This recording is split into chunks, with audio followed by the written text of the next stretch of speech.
నియోజకవర్గంలో విధి నిర్హత్యకు గురైన కీర్తిశేషులు కల్లు రూపారెడ్డి గారికి న్యాయం చేయాలని ఆత్మకు శాంతి చేకూరాలని కోరుతూ నకరికల్ మండల టీఆర్ఎస్ ఎంఎస్ఏ ఆధ్వర్యంలో నల్ల బ్యాడ్జీ ధరించి ర్యాలీ నిర్వహించారు.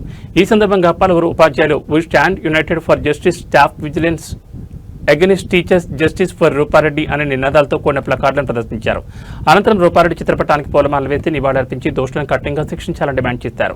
ఈ కార్యక్రమంలో ట్రస్మా మండల నాయకులు, ప్రైవేట్ పాఠశాలల ఉపాధ్యాయులు, మహిళా ఉపాధ్యాయులు పెద్ద సంఖ్యలో పాల్గొన్నారు. కొండమల్లపల్లిలో Nagarjuna grammar school principal Rupa Reddy గారి హత్యను ట్రస్మా నకరికల్ మండల శాఖ పక్షాన అన్ని విద్యా సంస్థల తరపు నుంచి, ఉపాధ్యాయుల నుంచి తీవ్రంగా ఖండిస్తున్నాం.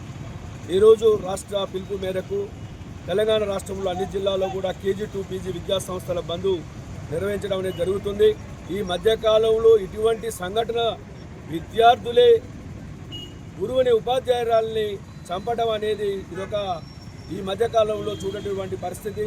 విద్యార్థులు ఏ రకంగా మారుతున్నారో, ఏ రకంగా వాళ్ళకు మత్తుపనాలకు, గంజాయికి అలవాటు పడి మరి ఒక ఉపాధ్యాయులు పాఠం చెప్పేటప్పుడు విద్యార్థులు తల్లిదండ్రులు కని విద్యార్థుల విద్యాబుద్ధులు నేర్పించడానికి మా పాఠశాలకు పంపించినప్పుడు వారికి ఎన్నో రీతులుగా సమాజంలో ఒక మంచి ఉత్తమ పౌరుడుగా తీర్చిదిద్దాలనే ఒక లక్ష్యంతో మరి మందలించడం కానీ, ఈ మధ్యకాలంలో ప్రభుత్వం కొడితే శిక్ష విధిస్తుంది కాబట్టి ఎలాంటి శిక్షణ లేకుండా మాటలతోని, మంచి మాటలతోని వాళ్ళని మార్పడానికి ప్రయత్నం చేస్తున్నటువంటి అనేక మంది ఉపాధ్యాయుల్ని మరి పేరెంట్ కూడా మందలిస్తే ఒకరిద్దరు పిల్లలే కాబట్టి.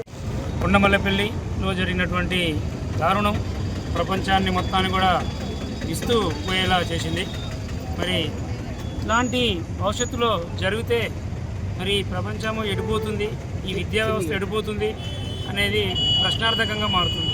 కాబట్టి దీన్ని ఒక గుణపాఠంగా చూసుకొని ప్రభుత్వాలు ఏ ఉపాధ్యాయుడైనా సరే, ప్రైవేట్ ఉపాధ్యాయుడు కావచ్చు, గవర్నమెంట్ ఉపాధ్యాయుడు కావచ్చు, ఎవరైనా కావచ్చు, ఒక ఉపాధ్యాయుడు ఈ జాతి నిర్మాణంలో పాలు పంచుకుంటాడు. మరి అటువంటి ఉపాధ్యాయునికి తల్లిదండ్రుల తర్వాత మనం గౌరవించాల్సిన ఉపాధ్యాయుడికి, మరి అట్లాంటి ఉపాధ్యాయునికి ఇలా రక్షణ లేకుండా పోయింది. ఎక్కడి నుంచో కాదు, తన చుట్టూ ఉండేటువంటి విద్యార్థుల నుండే రక్షణ లేకుండా పోయిందంటే ఈ ప్రపంచం ఎడిపోతుంది, సమాజం ఎటుదాడి తీస్తుంది అనేది మనం ఒక్కసారి అందరూ కూడా మేధావి వర్గం చూడాలి. ప్రభుత్వాలు కూడా ఉపాధ్యాయునికి రక్షణ కల్పించాలి. అదేవిధంగా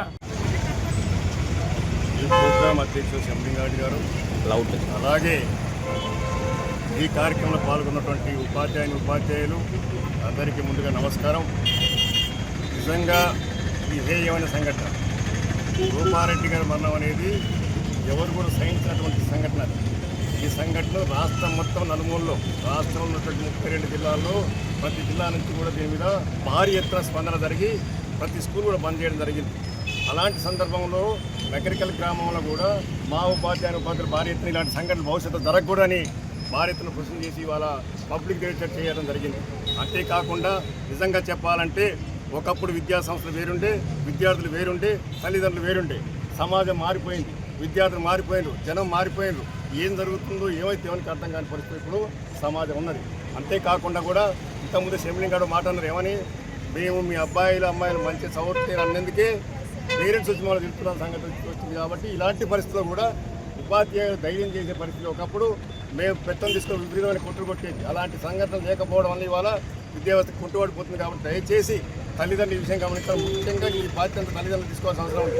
విద్యార్థులు చూడండి, మీరు వారు దుఃఖిత కూడా పెంచుకుంటాడు, ఇట్లా పెంచుకొని కాల్కి వచ్చి కూర్చొని ఇట్లా అంటాడు. ఈ పద్ధతుల వలన ఒక చిన్న సంఘటన జరిగింది నకరికల్ మా స్కూల్లో. ఎల్కేజీ విద్యార్థి స్కూల్కి వస్తూ ఇంటికి ఇలా కట్ చేసుకొని రావడం జరిగింది. అలా వచ్చినప్పుడు నేను ప్రశ్నించాను,